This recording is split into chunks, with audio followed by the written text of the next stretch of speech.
Female entrepreneurship represents a vast untapped source of innovation, job creation, and economic growth in the developing world. However, women entrepreneurship faces various challenges from lack of access to credit, training networks, and information, as well as legal and policy constraints, among others.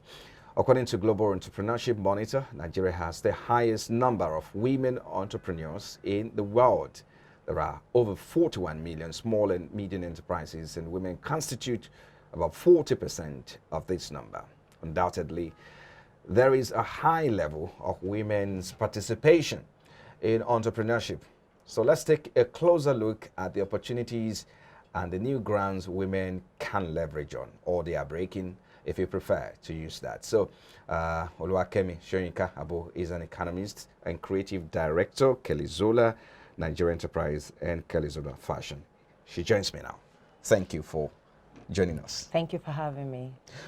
Okay, so let's look at these. The latest report released by the PricewaterhouseCoopers has shown that women in Nigeria accounted for 41% ownership of micro businesses in the country. So you currently run a business for over 12 years now. Yes. Let's start by sharing your experience with us. Well, how has the journey been so far? The business has been, don't let me say very easy, but it takes consistency. I was running Kelly Zola Fashion since 2009 alongside while working in a telecoms company. So I was doing it side by side for 8 years. By the 8th year, the business was expanding gradually, and I had to leave one for one. So I decided to resign. But before I took the bold step, I thought of it that, okay, in case Kelly Zola Fashion, as maybe something in the next few years, and then maybe there's, the risk in going into entrepreneurship full time, I thought of, okay, what's the plan B to Z? So that was where Kelly's Africana came by. I remember before I started working, before I went for my youth service, I used to love bead making. So I'm a craft person. So, I think that was the foundation of the craft thing. So I thought of it, okay, let me go and further train myself on how to use local fabrics so that we have a Nigerian, I do importation more, but let's do our own exportation as well, so that it can balance out. Right. So that was where Kelly's Africana came in. And then we started with Ankara souvenirs such as Adire wallets, Ankara wallets, Ashoke, and so on. And that was going on and on. But the thing is, this there's some handmade products that at a point people are not really demanding for them. So during the lockdown, I used to crochet back in secondary school, just so precisely. So I started practicing out of boredom, because like I projected, Kelly Zola Fashion had some itch in terms of sales. We used to do a whole lot on the e-commerce platform at a point, started dropping. So, out of boredom, I just said, okay, let me pick back my passion, which was crocheting, and that was how it started. But going into the business fully of that, as the crocheting and knitting essential, bringing it into the Kelly's Africana, it was during the lockdown. So I noticed that I myself wanted to... And there was slowdown in business, kind of? Kind of, in terms of the materials. I wanted to order some stuff online, some tools, and I discovered that it wasn't, and I've been selling on e-commerce platform for like over 5 years. So I just saw, I was like, wow, this is a need, I can actually, jump into this opportunity, and that was it. So I just, during the lockdown, I just started, bringing in some wool, bringing in tools, and then registered with the Made in Nigeria, that's the EE Nigeria, the Nigeria local yarn. I registered as a distributor with them, and that was it. And by the end of the that was 2 years ago. Right. By the end of that year, when the lockdown started, I opened a store for the Kelly's Africana. Okay. So you're going to express your thoughts in that, how that has been able to help you project your business the more, and what are some of the opportunities in that with regards to leveraging on e-commerce to project and push your products out there? Very, very well. I've been a social media person. I was handling a social media handle while I was working in telecoms for some period of time before I resigned. So I started my business from Facebook, you know, from before WhatsApp came, BBM, you know. So I've always been an online person. I ran my business for like 6 years before I decided to have a physical store right in front of my house, which was for Kelizola Fashion. So with the lockdown period, when people, you know, there are a lot of people that actually do their business physically. If the people don't come to their store, they won't be able to sell. I actually had a 100% advantage over people that had physical store, because the e-commerce thing was moving fast. People were at home, they were shopping, and then WhatsApp were feeding the status and everything. People were really shopping. People were shopping from home during the lockdown. Like I see a lot of people saying that their business went down. Well, I would say my business went from 50% to about 80%. As it is now, some people still want to have physical store. You know, to display their products. Yes. And so, do we really necessarily have to have that to, you know, start a business? For you, of course, it became an advantage at a point. So how do we balance the two? Balance the two. Now, I tell people, if you're not making the profits that can pay for a real rent, because rent in Lagos right now, if you're going to get a good space, you have about 500,000 to get a good space, aside from all the furnishing and everything. But if you're not making profits that is going to pay your staff, pay your other expenses, and pay your rent, I don't think you should go into it. The truth is that, yes, I had a physical store the following year, January, and we just launched our new physical store, a bigger space with the two businesses together. This year again, we moved, and there was a need for it. I do more of my sales online, but people want to come to the physical store. Some people are still, you know, in the olden days, you know, kind of mentality. They still want to see, I want to see what I want to buy. So for a startup, you really necessarily have to have a physical based store. on your business, you understand? If you're not running a spa, if it's a product, even the service, I've done a spa before that the person came home to do the spa for me.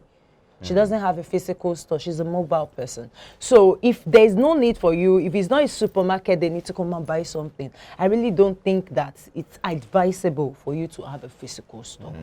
Let's look at the some of the challenges that you face. But I do know that access to financing was a major, or is still a major challenge to people who are starting up business, especially for women in startups. So.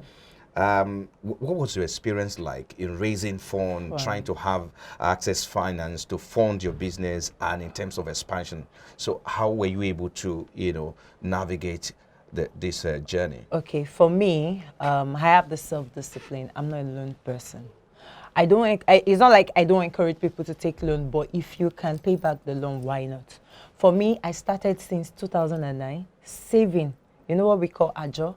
Like amongst your colleagues, you know, we just add 20,000 together, and then somebody will collect this month, and then we do it for like a period of 4 months. You know, I don't really even like the people with a lot of crowd, so that there won't be itches. That was how I started saving. And I remember it took me, instead of 6 months, it took my company about 1 year and 2 months to confirm me. So, you know, I had backlog of funds with them. So by the end of that 1 year, so after the confirmation, I got a chunk of the money. Fine, I was doing business side by side when I was in school, but it wasn't like fully right. I registered the business immediately after my youth service in Calabar. So what I did was that, okay, when they paid me this money, that was when I made my first international trip. So what I would advise people is, if it's not easy, because for banks to give you loans now, you must have a good record. You must have your books intact. If your books are not intact, nobody is even going to give you a grant. Neither will you be investment ready. I remember I participated in Lions then. That's the first edition of Lions, just like Shark Tank last year. It was because the reason why I was scheduled for that program was because I was investment ready. You understand? And I felt, okay, this business is expanding, and if it really needs to expand, you might need people to invest in your business. So in summary, starting a business, you do not have to talk about You loan do or taking up a loan. You can But save. you have to depend on your savings. Not really personal depend. savings. Not really depend on. Some people don't have the luxury I had by working. I was going to ask, at what point, because some people talk about expansion, trying to expand and scale up and all of that. Yes, you get started with probably your personal savings and maybe raising money from friends. So, so at what point do you have to take a loan, or do you have to borrow, or wherever you have to borrow from? If you're in your books, if your turnover, you understand, can really speak for you, and you know, and then, because definitely before they will give you a loan, they will check your books that, oh, will this person be able to pay back? Yes, if you have gotten to that point, then you can take loan to expand more. Oh, okay. Let's talk about you know, what can be in terms of recommendation for initiative. What are some of the trends out there that one can catch in? We'll talk about new opportunities, women breaking new grounds in businesses. You found yours, you pick it up. So what are the trends, are some of the opportunities that one can start taking advantage of? And then for us, maybe someone is watching and say, okay, I do not even know how to start. I have a lot of ideas, but I really need to go into something. Okay, for like the crocheting thing, knitting thing, a lot of people actually have an idea of it. I remember there's one media personality that is a friend. You know, she used to knit back in school while she was in primary school. And I remember she told me that her parents beat her out of it to stop it. You know, at a point in time, I think she got across my page, and then she picked up that passion back. And before I knew it, she started with, let me say, a wool of 700 naira, and then a knitting pin of 1,500, and that was how she started. So I remember she invited me for an interview, and I encouraged her. I said, you need to post this thing, you need to put it on the media so that people will see it, put it on your stats so that your friends will see that you're doing this thing. And before you knew it, most of the people that come for our interview and everything, they see the stuff they're doing, they order from her. And that was how she started. She didn't start with billion naira, she started with less than 3,000 naira. That was what she started with. So there's like, you can bring up your old passion, like knitting, crocheting. Aside from knitting, there are other things you can do, buying and selling. There's what they call drop shipping. That we have people that are selling, bringing in products in bulk, maybe like from China, and then you really do not have to put your money in that product. All you need to do is just to get the consent from whoever is selling. The person gives you the amount he or she is going to, you know, give you as a discount, and then you put it up on your social media and you sell. Once you sell, you pay the person delivers, and then you get your profits, and then before you know it, you start growing. So there's so many opportunities. There are programs like soap making, you know, so many skills acquisition. Permit me to mention my church, Daystar. They actually run this DSAP program, that's Daystar Skill Acquisition Program. So you could do it, they started it, we used to do it physically, they do it like quarterly, and then they moved to online during the lockdown. I remember I registered for fashion designing during the lockdown, and graphic design. So you could do that. So there's so many opportunities. There's graphic design, there's website making. Yeah, I have a lot of skill, you know, so many things that you can do that really doesn't have. So tell us more. I mean, how much of, you know, opportunities are there in the fashion industry, specifically where you operate? How much are we exploring that sector? For fashion, let me start with Kelizola Fashion. There are a lot of competition. Like, I think everybody is into fashion. You know, but the thing is that you know, everybody has their niche, everybody has a selling point. Now, what stands me out is that I don't like selling common things. So that's why I take my time to travel. For example, let me use Turkey. I go to Turkey, and for Turkey, if you're really buying Turkey stuff, not the copy one they go to produce in China, they don't produce emas. You get that particular stuff you went to, at that period you went, you understand, you and just very few people, and of course, how many Nigerians will travel at that time, will have the same thing. So hardly will you see what I have in my store in another person's store. So which is what stands me out. But the truth is that the fashion thing is a bit slow lately. Maybe like Why is that? Is it because of the pandemic, or yeah, what's the issue? aside from the pandemic, like even for me as a person, before I used to buy things I don't really need. You understand? But right now, you know, I must need this thing before. So people don't buy what they don't need anymore. You understand? So how Sorry, do you what they stand- don't like, what they want. Or so let me use want. Okay. They only go for what they The need. need. If it's at times. necessary, that is what they will So I go was going to for. ask you, so how do you sustain, how do you keep going in the midst of where demand is very low? Now, this is what I do. I remember during lockdown, there's this tactics, you know. I try to advertise some products that I intend buying. And on my status, I put it, do you want? You understand? So I have some people that will reply back. I'm like, oh, I want this color. But like, so I would just do a few of it and do a few of that. And I remember the e-commerce platform I was selling on for Kelizola Fashion. There was a point they were charging customers for each store you buy from. They charge you for the delivery. So they advised, if you're doing fashion, make sure you do other things that complement fashion. So that was, I started with just shoes and bags and clothing. So that was what brought in accessories. So everything you need to look good from head to toe, you'll be able to get it in my store. So that was what I leveraged in as at that. But for the fashion thing, it's a bit slow. But let me now dive into Kelly's Africana. The whole thing is, that is it. Right now, I remember when I went for Lions Den, I was advised that why not take the money from Kelizola Fashion and invest more into Kelly's Africana. And that was actually what I did before even they gave me that advice. Because the truth is that that's a daily income. That's for the crocheting materials. It's a daily income. So there's a high demand there is for a that. high demand for it, and the competitors are not much. Like in Lagos now, I can say that we are just two people that have a major store that sell imported and local craft products and the tools. We are just two in Lagos. For someone on the mainland, right? Let's look at, in terms of contribution to GDP, or how much that segment of the market is making. I don't know if you have that figure. How much is it worth now when you have to look at it holistically, overview of the sector? I mean, for specifically for that where you operate. Handmade products aren't cheap. So I don't want to be specific about the product, but for the crafters that I know, they do more of exports.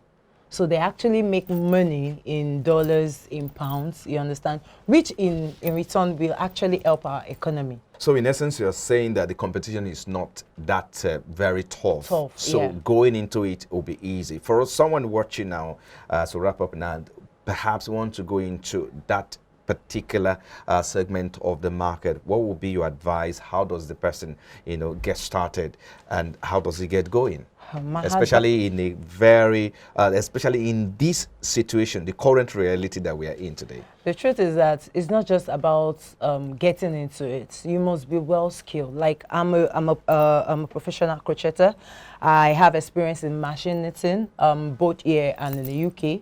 So I have an experience on what the business is all about. Now, if you wake me up and tell me, okay, I want to produce this is the kind of material I need, this is the kind of yarn I need, I'll be able to tell you for my dream.